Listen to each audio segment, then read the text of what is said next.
right now, Money in the Bank review. Show them we are the best. Pro Wrestling Pulse right now on YouTube, killing it better than anybody else. Right now, show them we're the best. Show them. Show them. Show them. Fuck yeah.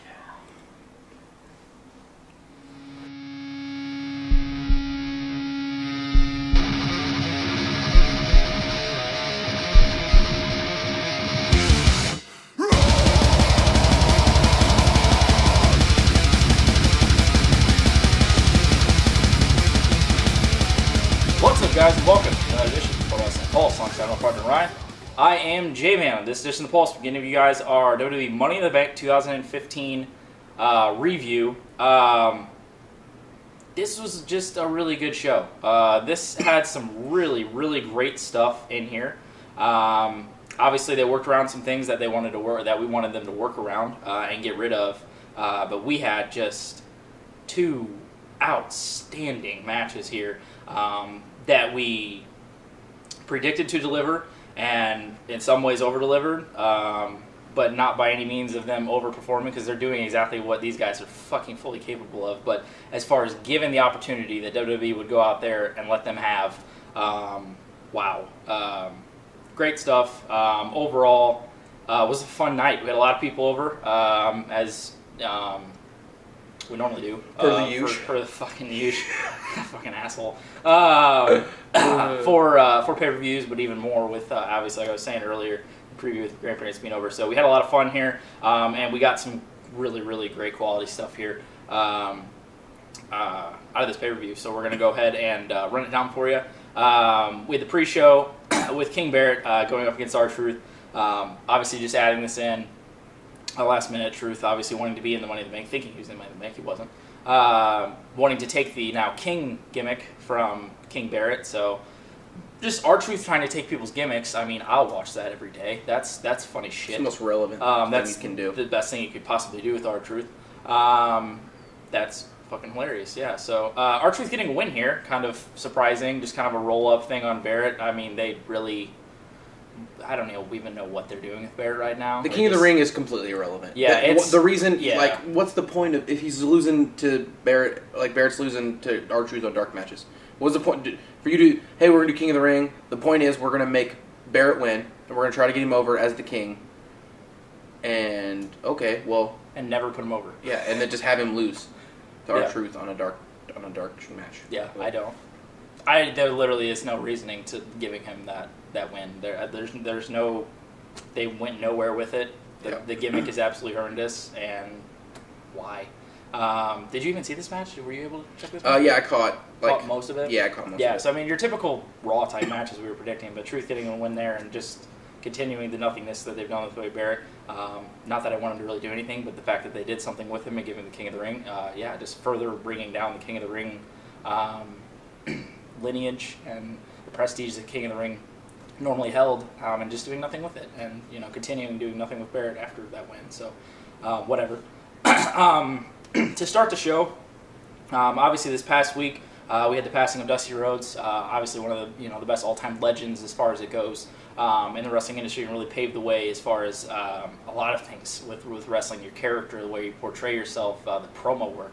Obviously one of the best promos in history, with his ability to just play that common man and be that common man as far as getting over, how he wasn't, the Ric Flair guy who's out there and the silent profile and dressing all nice and the suits and the limos and the planes and this and that, and he was the opposite of that. You had, goddamn, just a little choked up here. A little dusty. I don't want to do it, it's terrible.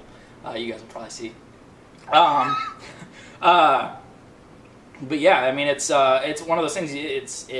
You have your polar opposites as far as the wrestling industry. You had your Rock and Austins, you had your Punk Cenas, now you have your Owens and Cenas. It's those kind of things where you have those polar opposite characters. You had Ric Flair's, who was the style and profile, as I was saying, the suit wear and all this kind of stuff, and always portrayed just luxury and everything like that. And Dusty Rhodes was the common man. He was the guy that was out there doing exactly who he was and being exactly who he was, and made a huge mark in the wrestling industry. And obviously, really, to me, out of nowhere. As we were talking in the show, if you've seen him as of late, he looked very frail. He looked very worn out. He looked not in great shape, obviously, and judging by the outcome happening here with his passing. I don't even know how. I didn't even hear how he died. I did hear. I think it was. I don't want to say because I knew it and I can't remember it. I don't because we actually recently. Was it natural? Some natural cause or something? It was something that kind of I think carried along, and then it was something natural. I want to say, but the one thing I do know is his family was by his side when it happened. It wasn't like out of a nowhere thing. They saw it coming. They were in the hospital or with him. I think it was in his home. From what I say, don't hold me to that. Like I said, I don't know everything official. I was just reading kind of things here and there about it. But really, to me, kind of out of nowhere thing. You would usually see a Dusty, on shows here and there, and obviously with the massive help that he's had to anybody he touched, anything going on with the help that he gave, the training or whatever, any words that you could tell how impactful his presence was on the roster. And you heard promos and the Tim Bell salute, which. Is such a obviously a classic thing that WWE does for anybody who passes and stuff like that. Seeing it with Owen Hart, I got to see it live. They had the Owen Hart Memorial Special, which I'm so glad that I got to be at. That was here in St. Louis back when I was I would have been 8, 9 or something like that. I don't think I wasn't even 9 yet. So that was awesome. That's always something I will always remember. So. A definitely classy thing here, and a guy who was beloved by so many, and such a great character, and such a great personality to the wrestling industry, and obviously left a huge mark on the world of professional wrestling. This was great. They did the 10 bell, and you could definitely see in the faces of a lot of the talent that they had worked with or had spoken to or knew him well. Right. A lot of times people they talk about Dusty Rhodes and what he did while he was a wrestler and back in the 80s and all that, and you don't hear as much talk about what he's done behind the scenes with the young talent and with everyone. I don't know him personally, obviously, but I could see that mostly I'd probably say 100% of the roster probably would just have nothing but kind words to say about him, and probably was one of the most well liked guys in the business, and great wisdom for the younger guys, I feel like, and that's something that you don't see much of, but in NXT was something he was doing a lot.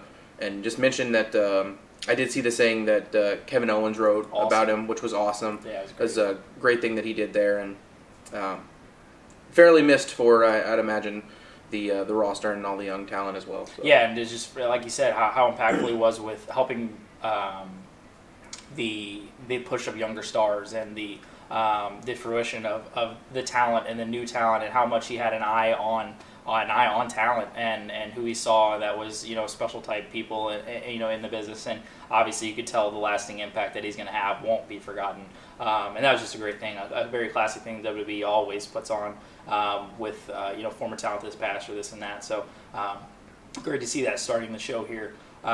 Disclaimer: if any Dusty Rhodes impersonations throughout anything else that happens in this video, anything is going to be with full love and respect to Dusty Rhodes, absolutely, because obviously his character is always something. It's of joy, it's of happiness, it's very it has so much life to it. That's always what Dusty was, and it's always going to be the lasting thought in my head as far as Dusty Rhodes is always just energy, and it was always just passion and joy and just love for what he did, and you could tell anything that Dusty Rhodes ever did was always with full passion and love and everything behind it. First match on the official card, we actually started with the Money in the Bank ladder match. We had Randy Orton, Dolph Ziggler, Neville, Kofi Kingston, Sheamus, Roman Reigns, and Kane. Yeah, this was they do these Money in the Bank ladder matches. They you fit a guy in there with that you got your high flyers, you got your names, they do this every year, and it's always kind of a stock build of people that are always in it. You have the Kofi and the Neville as your flyer guys. You have the Randy, who's the more well named, and then the Sheamus as well is a little bit more well named, and then you have a Kane who's just in every ladder match ever in the last 10 years somehow. But yeah, and then who am I missing? Somebody else? Dolph Ziggler. Dolph Ziggler's another good worker, and then Roman Reigns, who's the upstart face that they're trying to push as well.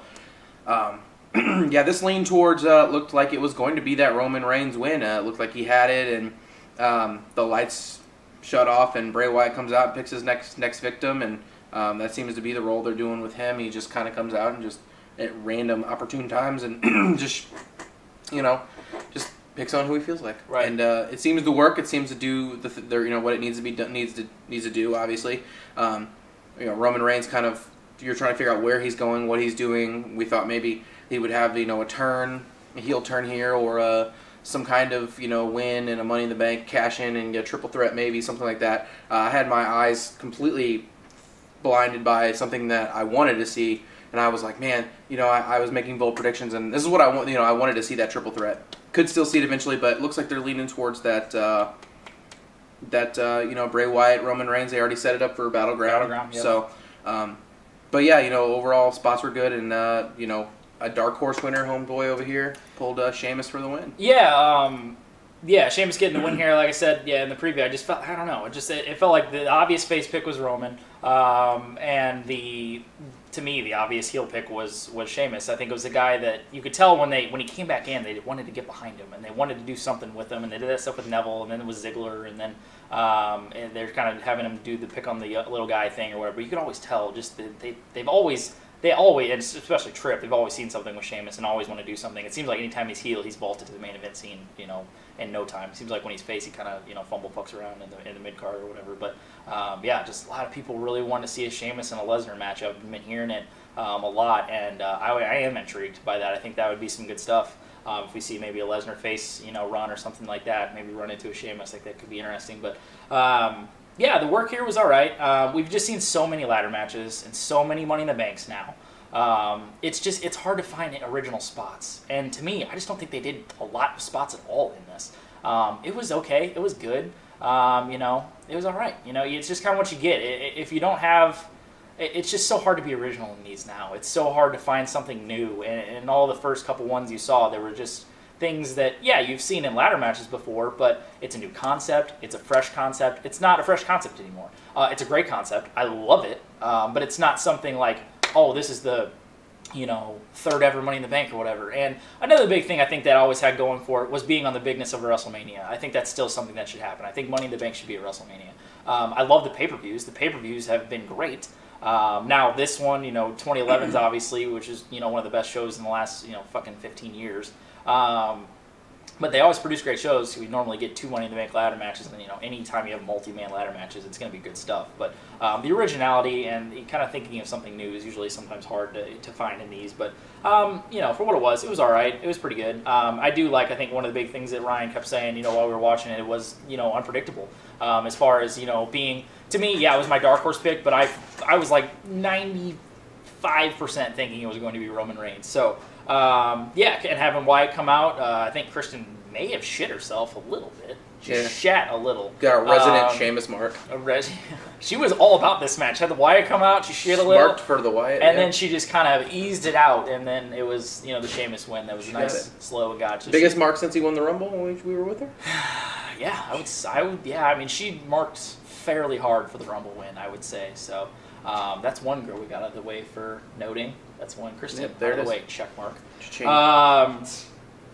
Let's see if we can get any more here. But this is all right. It is what it is. Like I said, the originality in these are hard to find nowadays. But Sheamus getting the win. It'll be interesting to see what he does in the future with that. And to me, I just think somewhere down the road, Sheamus and Brock Lesnar are going to cross paths, and should be some carnage. I mean, those guys obviously can go out there and put on something, pretty good. And we'll see if we get that down the road. But as far as a Sheamus title run in the future, don't know if I'm too fond of that, but no Kristen is. She'll be all over it. Kane, why was he even in here, by the way? That was another thing. Why the fuck Why they add him? It was irrelevant. He didn't do anything extra. There was no teases, he didn't take any extra spots, really. He kind of did a couple things with ladders, but... He was just there. I will note that there just wasn't that many ladder spots. There wasn't. It was just kind of... The ladder was just kind of in the way sometimes. Yeah, it kind of was, really. You had your typical big RKO spot, and obviously happening into Neville, and Neville hit the red arrow. Everybody got... And it was very typical. You knew the spots that would be happening, you knew what was going to be going down, and they went through the paces, and they did it without doing a lot of ladder spots, which you normally see. Having Wyatt come out and set up stuff with Reigns, that was the original game plan, I think, after WrestleMania, and doing that fucking shit with Ryback out of the one match they had, and then just why even waste time with that for a month? But yeah, hopefully we could get something on track with Bray Wyatt that. I don't know. To me, it's just that's a whole entire other thing we could go on and tangent we could go on as far as centering in Bray Wyatt and figuring out and focusing him in on something that is a little bit clearer than what they're doing. I like the fact that he goes out there and just fucks up and kind of screws up things for the person he's going to go for and then just attacks them. And I think I'm fine with that. I think they need something like that. I think it's just to kind of out of nowhere things where you don't get that much anymore. You had it with the Takers and I didn't see it coming either. Yeah, you don't see it coming. It's just kind of out of nowhere, and it's like one of those things where they flash on screen and he's up there and it's like, holy shit, that was kind of cool. Like you don't see it coming. So I think that's I like that part of it, but I just think as far as character goes and something, and as far as reasoning. That's one thing. The reasoning behind a lot of this, like where it leads to, I don't really know. I think once he gets a centered idea and has some time to go for something, it could be. But it's just like, I want to feud. I want to fight you for 3 months, and then I'm going to be done with you, and then I'm going to fight this person for 3 months. It's just like there needs to be a bigger goal in mind for Bray Wyatt and his character. It needs it. But yeah, already getting that announced for Battleground here in St. Louis, and that should probably be some hard hitting, pretty good shit. So I am looking forward to that. See what we get out of there. But Sheamus, going on here as the Money in the Bank winner. Should be interesting to see what goes on in the future with that. Next matchup, we had the Divas Title line when champion Nikki Bella went up against Paige. We could pretty much say this is the best inside WWE, not including the NXT, because, whoa, don't even come close to talking about the NXT Women's Division, because holy shit. As far as in WWE, on WWE television, this is probably, if you could say best, Diva's performance we have seen in quite some time.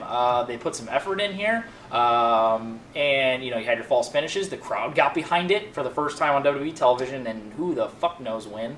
Probably when you had people returning or winning titles out of nowhere like Paige or AJ coming back or whatever the case may be. But yeah, put in some solid work here. You had your Rampage spot where we got the false finish, the Royal Butterfly from Sarah Del Rey.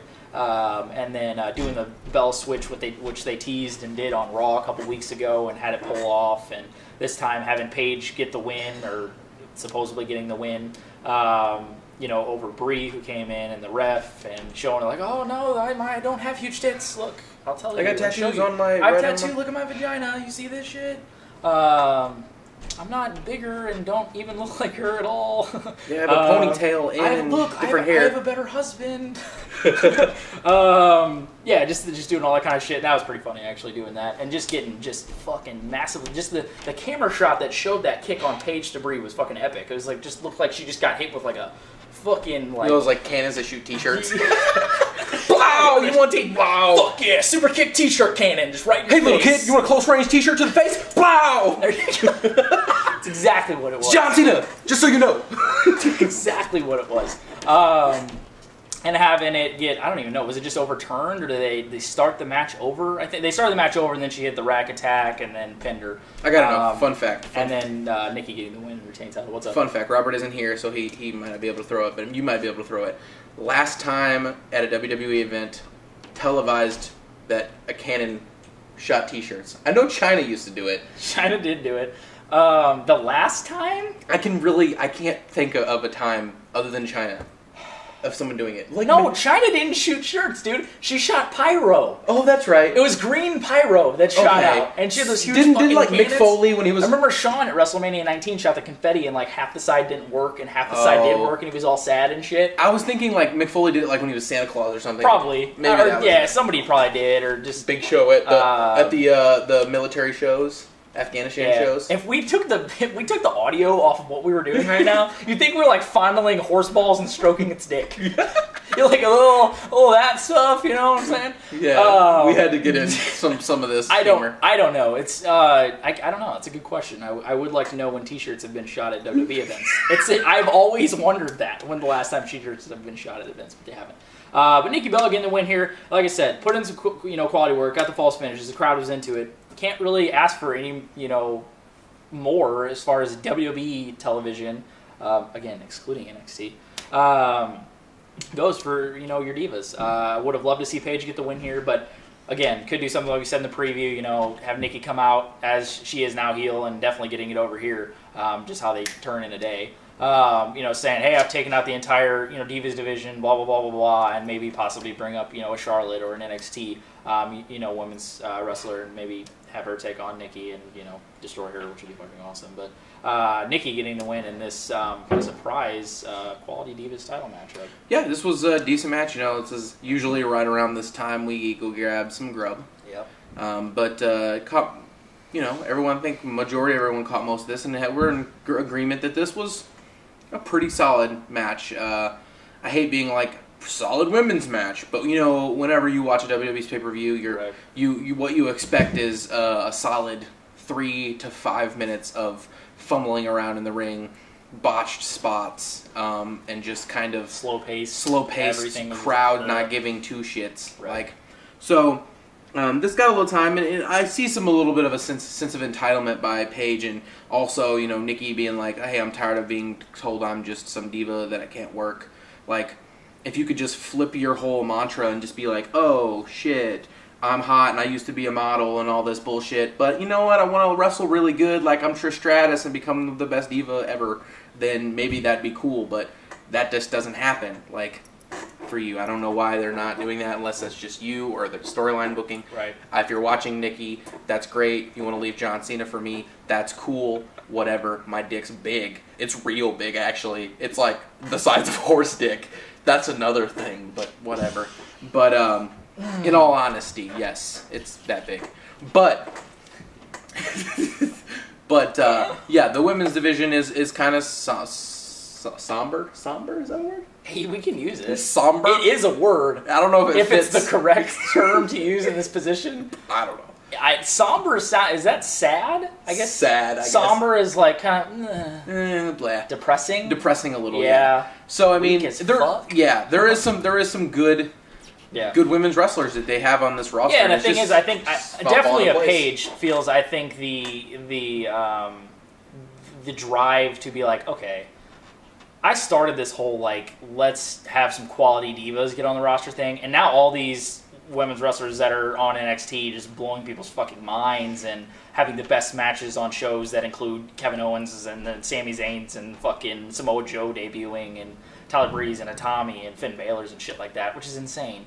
And that's exactly what they're doing. You have that feel like, hey, I started that shit in NXT as far as being the women's wrestler that everybody's talking about, and get that feel like, it's time to prove some shit here. And I think that, they're on their way of doing that. And if we could get some more quality up here, Charlotte's and possibly Sasha Banks' in the next couple months or whatever, I think you could get some solid stuff, and you get that transition of the effort given in NXT to the women, effort given to the divas on the main roster. It would be some good stuff because they could pull it off, and I think this is could be the start of some good stuff if we see some of that talent come up. But Nikki getting the win there and retaining her Divas Championship. Next matchup, we have our comedy hour, ladies and gentlemen. If you're not a fan of it, don't cheer Ryback because maybe he won't win titles anymore.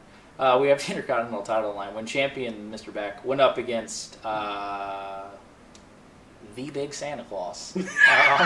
Okay, if you know that this is which I forgot about. True, I know this movie and I've seen it. The movie Jingle All the Way.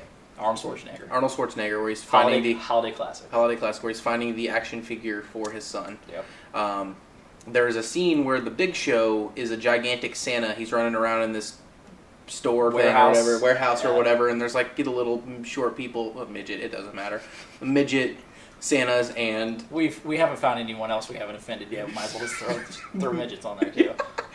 Midgets, and then you get a real super tall. And I'm like that is the Big Show. And if somebody wants to prove me wrong, that's cool. It could have been Hulk Hogan. I think it was Big Show though. Hulk Hogan was in that movie though. He was the guy that played like the real life action guy.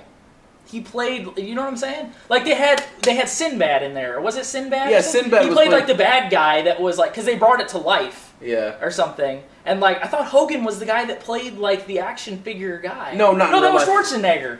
Or was it Schwarzenegger? Schwarzenegger did not play him in real life. Have I ever seen this movie? You've probably seen the second one. I did not watch the second one. I fucking would never watch the second one. I have seen the first one. It has probably been 15 years since I've seen it. But I have seen it. But I'm assuming if I remember. Almost swear Hulk Hogan is in that fucking movie though. Is he not in that movie? He could be. I don't. Supposedly the Big Show's in it. We'll have to look it up. So from here on out, it is now the Big Santa Claus. But but Ryback and Big Show. So this go ahead. This match. Go ahead and talk about it. This honestly wasn't horrible until the finish, which is how a lot of these. Can we talk about? Okay, we also need to mention because this can't go without being mentioned. I know where you're going. Okay, we had The Miz come out on commentary. Right. Who is he? What is he doing? I think he wants to be Kanye West. Who thinks of what he was doing? How do you even think of that? In what fucking realm of Does it look retarded? I guess he wants to be like Zoolander, right? Okay, right. We all know Zoolander. We ain't fucking around with that. Okay, the line where Zoolander like is modeling like trash. Do you remember that? Yeah. Where he like literally wears like just like hobo shit, and they're like, "This is gonna be a great." That's not Zoolander. That's a terrible impression. This like, and they wear the trash and shit. That's the Miz now. He's wearing the Zoolander trash line. What the fuck were those shoes with like pants that were hanging off his ass, like a t-shirt tap wrapped around his waist, and like a hood? head scarf that like Arab women wear. He literally looked like a truck driver, Arab woman, gay. Fuck. There's a lot of gay in there too. It's 65% gay. It's 69%. That is how Kanye West dressed. I will let you look at a picture of Kanye West right now. Fish dicks. Fish dicks. But yes, he looked absolutely ridiculous. And what the fuck? I would also like to mention that we were talking about Ryback. We're like, Ryback, man, we got to figure out this guy. Yes. We got to figure out this guy. Fuck. What is this guy? Who is this guy? Why is he good? Why is he popular? Why do Ladies people and like him? gentlemen, Why do kids like him? This is who Ryback is. Right here. I mean, when you were 9. When you were not. I mean, we were probably 14, 15. You're playing SmackDown versus Raw fucking 08. Who cares? 07. Right. Whatever. You create a wrestler, right? You know? Okay. Well, this is what a 10-year-old does. They say, okay, I like Goldberg. Who doesn't? I like Rob Van Dam. Fuck yeah. I also like retards. A lot of colors. Also retards. And wolf teeth. Because I think Ryback is related to some sort of husky or wolves. Some sort of breed. Something. That it's a SmackDown versus Raw created character by a 10-year-old. That's who Ryback is. Ryback is a created character on a SmackDown versus Raw 07 by 08, a 10-year-old. By a 10-year-old. That's Ryback. This colors that don't go together. Jacked. The body of a very typical, you know, body parts. Some parts are way bigger. Some parts don't fit. His head is smaller than his body. Yeah. His head is just fucking like thrown together with like clay and like just fucking like shove shit together. And the kid was like, his biggest concern was obviously the attire and the fact that he just was fucking huge. So he got the fucking huge The part. moveset wasn't a priority. The moveset wasn't a priority. Moveset was not a priority. Neither prioritizing the shape of different body parts. Right. So the color of his gear and the fact that he's just a huge jacked up dude. He got to the part where he's like, movesets?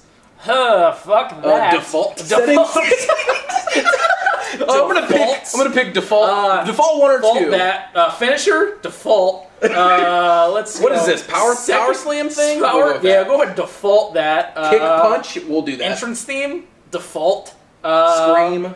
Yeah, entrance, generic, like, go out, just do this shit, and just, there you go, default. There it is. That is Ryback. So what happened was they had a little match. It lasted 3-4 minutes or something. Maybe. Miz was out there saying he got cheated. He ran in and DQ'd the match, and then Big Show won by DQ, and Ryback retained. Like, the only thing I remember out of this is... There was a submission armbreaker? There was an armbreaker Awkward. that I would have to say is the closest interpretation of Ryback jerking off. That's the closest... Or the create a character armbreaker from the game. And the noises they make, and you're just like fucking doing that analog stick, like, goddamn, get to the breaking point, get to the breaking point. And you didn't set up his submission skills to be up to par. You haven't. You got 99 power and 30 fucking submission. Right. I mean, you're fucked. You're right. So, submission game is probably not a good idea. Again, he went arm breaker, generic for any sort of arm submission. But you gotta up that 30, kid. You can't just have 99 in one bar. You got to even that shit out. Like 99, that's max. And that's then like max. So skill level, like 40, popularity, like 15%. Well, it's moved up since you won the title. So you gained 10%. It's 25. Yeah. 25, we'll stick that at. But power is the game. That's the name of the 99. game. 99. We got that up to the max.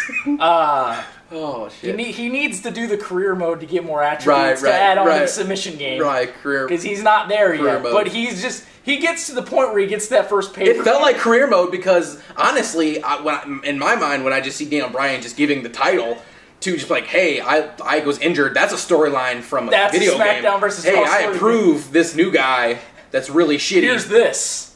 Now you're going to face the Big Show. Oh, and you're going to look good. And you're going to do this. Blah, blah, blah. Finisher. He needs to get more going on that and get those Raw wins. Those Raw wins get you quality attribute points and the pay-per-view wins. And he's got a title, too. He's face, so he's going to get the crowd He's got to love. cut promos. He's got to cut promos. He's got to get the crowd love up. He's got to get his attributes up. And that kid's on his way. He's on his way. The 99, if you could go in and adjust, He's not a Rookie of the Year candidate. No. Or if you were able to go in and adjust the attributes, I would knock the power down considerably and maybe move up. But if you even him out, then he's just average guy. True, he's got to give him one max power. He's got his. I wouldn't even care if he was a shitty wrestler if he looked okay. He has his niche. Yeah, if he could go back into the actual appearance and shit and fix maybe some of that fucked up shit, we might be getting somewhere with him. But for now, and also the name also. Right. Just he saw. Some sort of cartoon. Robot guy. Yeah, he saw there's this rhino on the Animal Planet, and then there was like a robot-looking guy, and he just made him Ryback. So yeah, that's what happened. That's just what we do. Next matchup, God damn it, we have the rematch from Elimination Chamber. Yes. Between Kevin Owens and John Cena. Going to talk about this fucking awesome match. It was great again. This was, I don't want to say a carbon copy of the last match, but it was the chemistry was exactly the same. Them doing the move sets was a lot of the same stuff, obviously, but it was paced a little differently. But the match quality was still there. The par was still there, just as good as the other match. Yep. A great save by Owens on a spot that almost was completely botched, and then they saved it, and the crowd just clapped their ass off because he saved that spot with this weird flip powerbomb. John Cena was trying to be Amazing Red. I don't know what he was doing, but it was cool. He was trying to do different moves, but I mean, this was incredible, and it was no shenanigans, no BS. It was just straight up and down match, right around. I think it might have been a little bit shorter than the other one, but I mean. Holy shit! These guys just have it in the ring together. They can just put on these matches, and the crowd just ate it up. The crowd was way behind this one more than the other match, and it was just heated. I probably heard 3 or 4 separate times "This is awesome" chants after they had stopped, and then they redid them. So that's pretty good. You get the one "This is awesome." You're in a good match, but you get the 4 "This is awesome" at separate times. And you get that one. You have that one moment too. It was after some sort of spot. I think it was after that the red spot, the Amazing Red John Cena spot, where it's just that you could tell that just one big roar that Yeah, the crowd just the crowd just shit for fucking the 10 seconds. Wow, this is awesome, and yeah, the crowd was great. Yeah, this was another great one. I didn't know if they were going to pull forth effort and make it the same way. They absolutely did. And clean finish by John Cena here in the middle of the ring, and it was just another evenly matched wrestling match. These guys just went out there and just had a great wrestling match again, and this is just great stuff that they're doing here. And at the end, Cena was impressed again. Obviously, he's doing the whole, "Hey, you did a good job, man. This was another one." Cena was kind of freaking out a little bit a couple times where he was talking to the ref. He's like, "Man, that's got to be 3. That's got to be 3." And every time he'd hit a big spot or a big move, and he'd try to go for the win, and he could not get the win on Kevin Owens. He finally got it with the AA and the pin, and he goes for afterwards. Hey, shake my hand. The crowd's cheering for both guys, and happy with how the match was. shakes his hand, lifts their hands up, and then Owens obviously turns, kick to the stomach, and then Owens does what Owens does. He he's that hard ass heel that doesn't give a shit. If he loses, he's just gonna beat your ass because he's mad. Yep. Like power bombs, Cena into the ring apron right on his back, and then just walks out and just laughs. Took the U.S. title. Took the U.S. title, threw it at Cena. Yep. So we're looking at, the rubber match here, looking like possible title versus title match, and that'd be great. That'd be great to see, and then just, I'm hoping this role for Cena continues to go, and Owens, obviously, they're both doing it, but I hope, this part of John Cena's career where some people consider him past his prime, I think he's, like, at the peak of his career right now. Yeah.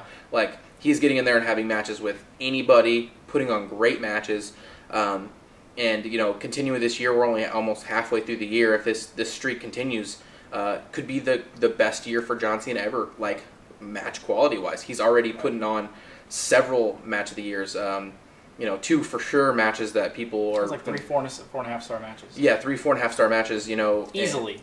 You could even go higher than some. I mean, easily 3, 4.5 star matches. Right. That's awesome. And the matches he's having in the invitationals and everything. Right. He's the quality of matches he's having. So it's just he continues on this role, and he's continuing on this role of working with young guys and doing great things. This could be his top quality year for matches, and that's an amazing thing to say for a Cena who's been just doing it for years and producing. So this was great, and I can't say much more about it. It's just as good as the other one. It's just a personal preference now. It's just which one you like better. Right.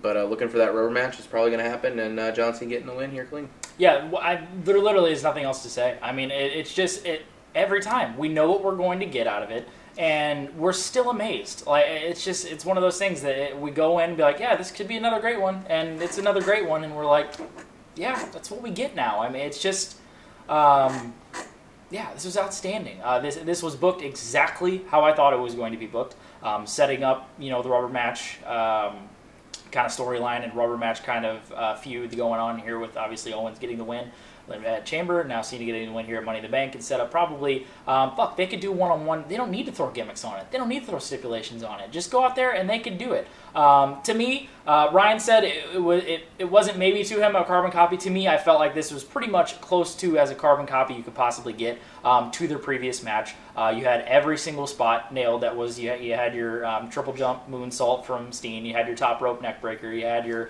kind of fucked up spots that you're trying to do something new.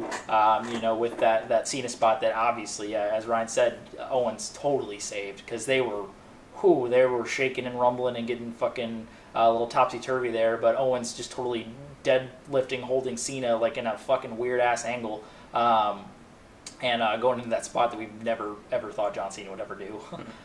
Doing your springboard stunners and your weird package powerbomb fake-out, backdrop type thing, and your foul. There's another spot in here where they were going for that pop-up powerbomb and did the Hurricane Run and then into the super kick. So, I mean, this was outstanding. And another thing that was that definitely needs to be mentioned was the crowd. The crowd was outstanding for this matchup. I love that in matches where the crowd just kind of, we didn't need to be told that it was great, but it kind of tells maybe, a casual fan or something like this, like, holy shit, this crowd is going absolutely insane or something like that. And it just shows how much a crowd and the participation of the crowd and kind of feeding off of the match and contributes to it. Because this, they were outstanding for this. So way to go, Columbus. But what else could they do? I mean, it's just, as we were saying, Robert brought up, it's just crazy how these guys could have, such great chemistry without working with each other. And totally to Ryan's point that he said, I mean, these guys are 15-year veterans. They know what the fuck they're doing. But they just have this weird chemistry that Cena has with these type of indie guys. This is the best feud that we've seen with the John Cena since the Daniel Bryan feud that we saw in 2013. And that was the best feud that we saw, since the CM Punk fucking epic feud that we saw in 2011 with Punk and Cena. Look at those guys that we're talking about there. We're talking about a CM Punk, we're talking about Daniel Bryan, we're talking about Kevin Owens. That pretty much tells you the story right there, that these are the best guys that John Cena works with. And again, it's that polar opposite thing, Rock and Austin. It's that it fits along that kind of same realm of, you bring your peanut butter, I'll go ahead and bring my jelly, and we're going to make some fucking magic. And that's exactly what they did here. There's nothing else to say. These guys work great together. They could go out there and do this in their sleep, and it would be their third match doing it together. So, outstanding stuff here. Continue to make, and I have no problem with Kevin Owens being defeated here because they are on par with each other. It looks like it is hard for John Cena to come out on top in these matches. It's not something where it's easy for him. It's not something where he doesn't have to work hard for it, where you see a lot of, guys that go in there with a John Cena and just totally get shit on and just don't even look like it was fucking effort for John Cena to even get over, in that matchup. These are equally set up matches, and they are booking Kevin Owens absolutely the way that he needs to be booked, because it is a guy that didn't waste any time. Did he spend time in NXT and did he build it up? Yeah, very few. I mean, he did not spend that much time, building up in NXT. He had 2 matches before he was NXT champion, and he's had like 2 after that. So it's not been that much time since he's even been in WWE, in a whole. So this is outstanding. It's exactly the way that I thought it was going, and I have absolutely no problem with John Cena getting the win here. A lot of people are like, they can't have Kevin Owens get defeated. You're not looking at the brass tacks of things and how the match is going here and how people are getting over. It takes everything out of John Cena to be able to beat Kevin Owens after Kevin Owens has already defeated John Cena that nobody saw coming. I don't give a shit who you are. Nobody thought Kevin Owens was going to beat John Cena at Elimination Chamber. They thought it was going to be DQ, this, that, or a Cena clean to win, whatever the case may be. But this is outstanding. This is absolutely to what Ryan said, and we were talking about some of the best quality, John Cena years, and obviously the first one that came to mind was 2011 with all the classics that he had, in that year, and obviously the great feud that he had in the summer with CM Punk. So yeah, this is obviously on par. You had easily, 3, 4.5 star matches already, barely getting into June. So yeah, this is definitely on par to be one of the best John Cena years, and it's just so great to see a guy that's, fought through so much criticism for this and that. You can't criticize, the effort and the ability that he has. He is a cardio fucking monster and fucking machine, and he has now gotten to the point to where he could work with anybody, and it is great anytime he's in there. Because the biggest thing, and I've always said about John Cena, no matter what you say, he always brings the atmosphere. And if you combine atmosphere with fucking talent, that's gold right there. And that's what you get with Kevin Owens and John Cena. It's what you get with John Cena and Daniel Bryan. It's what you get with John Cena and CM Punk. That's just what you get. So this is another classic. Can't wait for the rubber match, and hopefully we'll get something solid just like we've seen at Elimination Chamber here, Money in the Bank, this coming month, or next month, sorry, in July at Battleground here in St. Louis. So great stuff there, and John Cena getting the win here at Money in the Bank.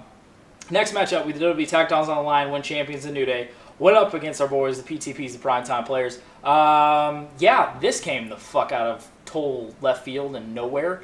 The Primetime Players getting the win in this matchup, becoming the new tag team champions. Really nothing behind this. They kind of just, worked their little match. Nothing really teased behind it and everything. Did Kofi even come out in this match? I don't even think Kofi came out in this match.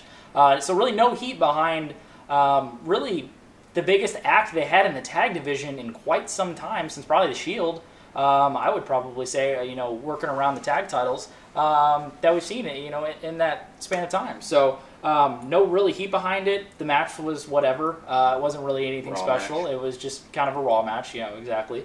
Yeah, it just was what it was. And our boys, the Primetime Players, getting the win and getting the tag team titles. Yeah, awesome to see. We love the PTPs. I think New Day, as I will say for Ryan, they worked out of a gimmick and made it work. I will say that. And they made it work, and they put on great matches. I have no problem with whatever fucking gimmick you got. If you put on a great match, I don't give a shit.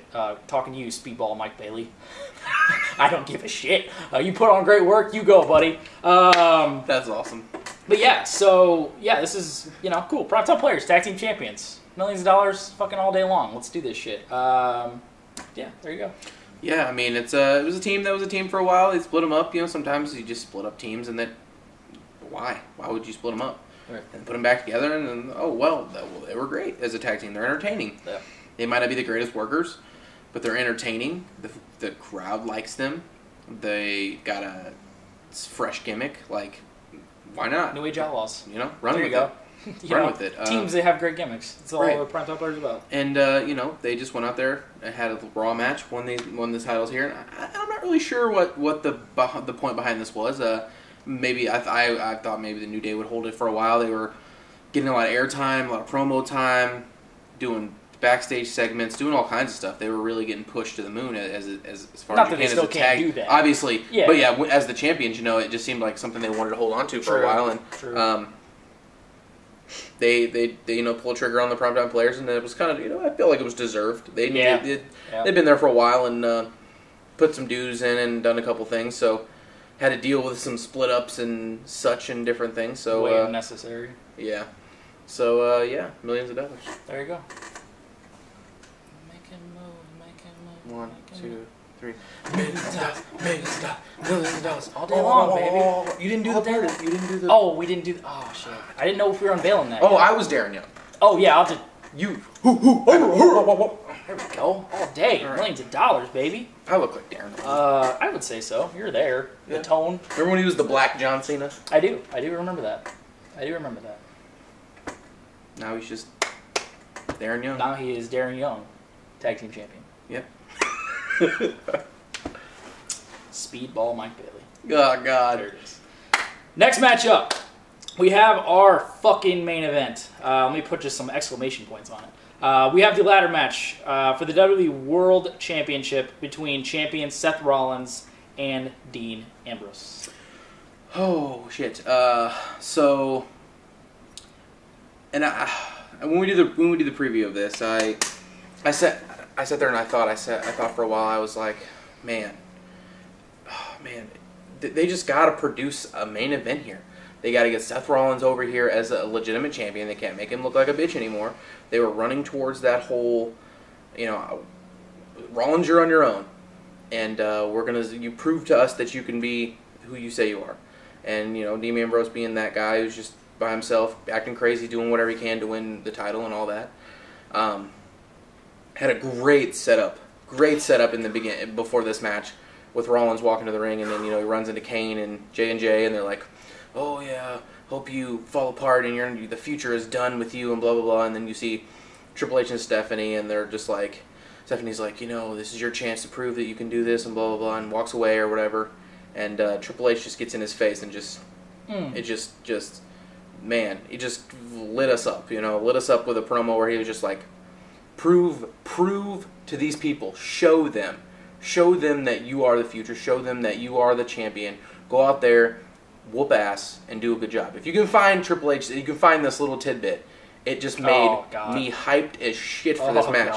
God. I was stroking two dicks at one time. Yeah. This was so good. It was great. It was amazing for the setup for this. Yes. And as soon as I was like, there's no way this goes out here and is 15. Not to mention that it was like 9:15 at that time, and we knew this was going to get some time. Yeah. And it was just like, you could just see it. You were just like, oh man, this is just gonna. They're just setting this up. This just has to be something killer. It's gonna be great. Right. Get out there. They're out there in the ring. They're staring each other down, and you can just feel it. It's like, all right, this is gonna blow up. Bell rings. They go at it. They have a solid 5-8 minutes or so in the beginning where they're just kind of feeling each other out. No ladders, no nothing. They finally do a one ladder spot out to the outside and kind of start setting up some ladder stuff. But for the majority of this was just like a straight battle of who is better. Right. Who is the better man? Who is the better wrestler? Who is the top guy? Like, to me, this, Seth Rollins has done Seth Rollins' star-making performance was at Royal Rumble. Yep. He proved that he was the man. He deserved to be the champion, and like that was it. This match proved to me that Dean Ambrose is right there. Right there with him. You have two guys. You have quite possibly your next Austin Rock with these two guys who are just on par at the same level, at the same everything. Promos, working in the ring, ability, like, they're different styles, but they have passion for the business. They want to be champion. I could just see, them being backstage, talking to management, talking to Triple H, talking to whoever, and just being like, listen, give us 30 minutes. We're gonna go out here and we're just gonna fuck it up, dude. We're gonna kill it. And like, this ladder match was 35 minutes long. Fucking incredible. I know. Like, it's just insane. Like, you could just tell the effort that went into this match. Like, you just look at both guys. You just look at Dean Ambrose, and you could just tell he was so defeated. Like, his body was just wrecked. Like, Yes. like the ending with just, oh man, with Ambrose taking 2 power bombs into the barricades, and then just a ladder on the outside with chairs stacked on top of it, and just a power bomb onto that, and it was crazy. And the way the finish was great. You know, we were talking about it, and at first I was like, okay, this seems kind of sketch, but you know, it really did make sense. Rollins goes up there, and Ambrose kind of sneaks back in, and they're on the ladder at the same time, on the same side, and you know, Rollins pulls it down, and they both got their hand on the title, and they both fall to the ground, and they're on the ground, and Rollins rolls over and has the belt, and he ends up winning. He retains the title and proves that he is what he says he is the best. And but what they did here was right. You know, it didn't make either guy look bad. In fact, it made both. You know, how we've talked before several times about, well, we don't want to put this guy over because this guy looked bad, or we don't want to do this because it'll make other talent look bad. You know, it didn't matter whether it was Rollins or Ambrose that came out as a champion here. Both of these guys came out looking better than they've ever looked. Yep. Like, these guys are completely solidified main eventers after this match. If they go put on this as a main event anywhere, any wrestling promotion, anywhere in the world, this match stands time and it just works. Yep. And they just busted ass. Like, they just did a lot of stuff in this match, and it just worked well. These guys work well together. They always have. They just don't need no bullshit. Just let them go out there and just tear the house down. Yep. And that's what they did. And you look at a star-making performance for just these guys being main eventers, has just completely proved to me what we already knew. You know, that these guys are your next guys. Like, they're Absolutely. Just your next guys, and they're gonna hold down the main event for a while, and it's just gonna be some fucking incredible stuff. Yeah, I fucking love this. This was absolutely outstanding. You could not have booked this match any better. Through all the bullshit that they've done with Seth Rollins, the way that they have booked him as world champion, through all of the bullshit shenanigans and the interference and this and that, this is the ultimate payoff to all of that bullshit. To me, and this is saying it as of June 14th, happy birthday, Quaddy, by the way. Wasn't able to be in this video. This is my match of the year. I absolutely love this match. I love the way it was booked. I love how everybody came into this match looking stronger than they were going in Sunday night, and came out of it even stronger, coming out of it after that 30-minute fucking classic-ass ladder match.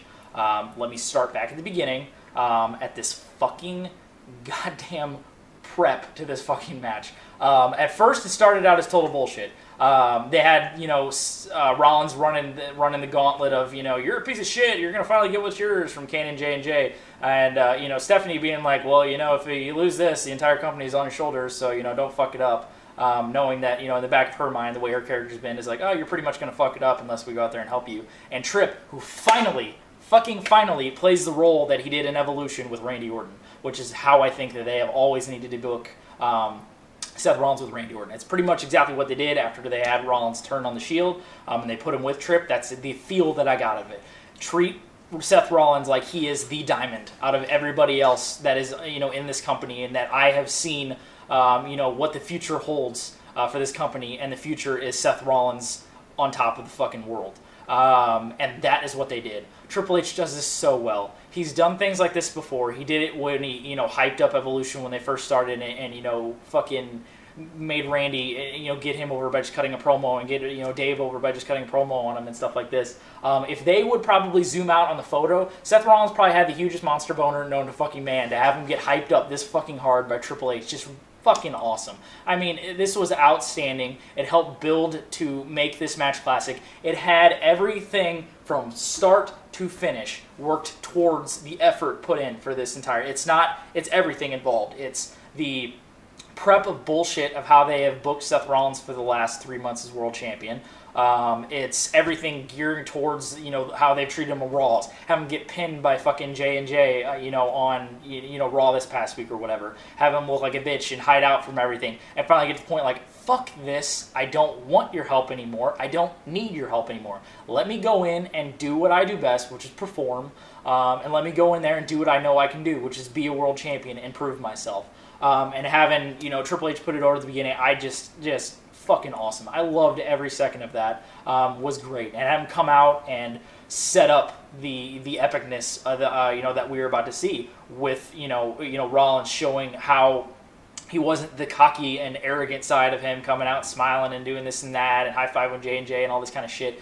The serious, I am going to show you who the fuck I am type thing. And Ambrose had that exact same mentality, I've done this shenanigans and bullshit, but it's, time to shut the fuck up and it's time to get to, to war, basically. And Ambrose does that great as well. And that stare down was fucking epic. I mean, that's something that you could show in highlight packages for years and years to come as far as what your future is going to hold for your company, because those are the guys. We have no problem with those guys being the face of, you pick a heel or a face, you want to flip-flop them, whatever the case may be. Those are the guys you could put on the poster as selling things. That was the, this stare-down shot that we got leading into WrestleMania 17 with Rock and Austin, that was the ending promo package, after they used fucking My Way by Limp Bizkit and went right into that fucking match. That was that stare-down. That was it. The cover of WrestleMania 17 on some, alternate ones and stuff like that. That's, that's a shot you can see. I mean, the setting up the epicness. And the work was outstanding. They didn't rely on what you would see in typical modern-day ladder matches where it was just spot, spot, spot, ladder, ladder, ladder. You didn't even know who was fucking in the match because all you saw was ladders flying left and right and this and that. They worked a great quality match around a ladder, and they interjected the ladder when they needed to. They used it properly. They set up the spots to make the spots when they use the ladder seem important and seem big and seem meaningful, and they didn't use it just as a prop. They used it to their advantage for a reason. Like we said, the Liger Bomb through the fucking onto the ladder with the fucking chair stacked on top of the backdrop spot. Just very simple spots you see, but some new things, obviously, with that powerbomb spot. But, pretty typical things. You didn't have your slow climb bullshit fucking spots, which I know both of us fucking can't stand, where you just have the shit. You had the selling in there. Ambrose selling the leg injury after constantly getting hit off the ladder with the chairs, with the TV monitors, this and that, and, having him come out of, the damn grave over underneath all those ladders and chairs and come up and set up that final spot, which I loved it. It just shows the work that they put into the match and the exhaustion after going through that battle. They couldn't rip it. They didn't, baby fight like they were two 5-year-olds fighting over a piece of candy. Seth Rollins had a better grasp on the title than Dean Ambrose did, and that's the only reason that he came out on top in this matchup. Everybody came out looking stronger. Everybody came out looking like gold. And this was fucking awesome. I can't say any more about how much I loved, start to finish, that this was booked. It was just perfect. I loved it. And like I said, to me, and he's talked about some that I want to check out. I've checked out every single one. To me, this right now, as of June 14th, would be my match of the year. I love this. Start to finish was outstanding, and I just loved how it was booked. It was just perfect, because it was 3 months of bullshit leading into the best outcome that you could possibly do. Awesome. Absolutely loved it. Seth Rollins coming out on top and finally getting that solid, no bullshit, no shenanigans, I am the guy win over a totally equal Dean Ambrose in this matchup. And if Dean Ambrose came out on top, it would be the exact same words I would say about this. But it's just great that they went the Seth Rollins route because of the bullshit that they've done, and they both come out looking like gold. I mean, it's just the way it went, and I just can't say enough about this. This is great stuff. And Seth Rollins, still your WWE World Champion. It'll be interesting to see what goes on. Obviously, a lot of talk of Brock Lesnar possibly coming in, possibly tomorrow night on Raw. Has to do it soon. He's already booked for that July 4th show over in Japan, so should be getting a lot of stuff shaken up really soon. Got the Money in the Bank now in play again. A big, huge name coming back in a Lesnar, and you got some fresh shit that we are totally looking forward to seeing what's going to be going on with the WWE World title. So it takes one night for WWE to say, got you back. And that's exactly what they did here with Money in the Bank. So great show, and capping it off with an absolute classic. Obviously, you can't go without mentioning again the Owens and Cena, just stuff that we cannot wait to see continues with that, because that's just been fucking awesome, everything they've been doing there. So absolutely intrigued to see what goes on Raw to set up Battleground. It should be some great stuff. So yeah, baby, it's the Money in the Bank, Daddy. It's a good one right here. See, go the main event with the Rollins and the Ambrose right there, Daddy, with Those boys. I don't want to do it. You do it. With the Kevin Owens, baby. Now he was at the NXT level, and he came on up and he wrestling John Cena now, jumping off the ropes, doing them 10 times, baby. He don't gonna go on and be a big thing. I'm telling you now, baby. And then they got the main event of the show. Now I'm telling you, was the ladder match, which was the match of the night, which was close. But I'm telling you, baby, you got Dusty Rhodes over here, baby, trying to tell you how good this Money in the Bank. I'm telling you, Money in the Bank. Love it. Love it. Kevin Owens, baby. Big boy ain't doing 10 times now, baby. Classic. Shit. Alright, guys. This will now wrap up our WWE Money in the Bank 2015 review. For my partner Ryan, I am J-Man, and thank you guys for watching another edition of Pro Wrestling Pulse, the Pulse, professional wrestling world.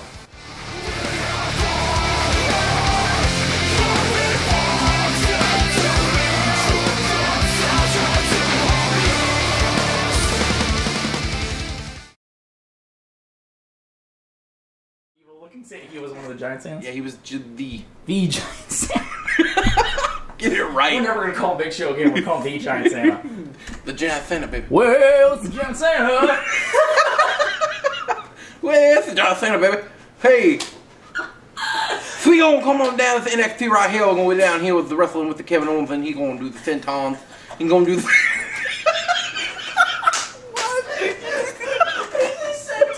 He gonna do this in time, baby. Fuck. It's funny every time. He told him, stop doing the 450. He had to stop doing that, boy, a little big on funky side, but you know, he do that senton like a real man. He don't, John Cena be out here doing springboard stunners. He be doing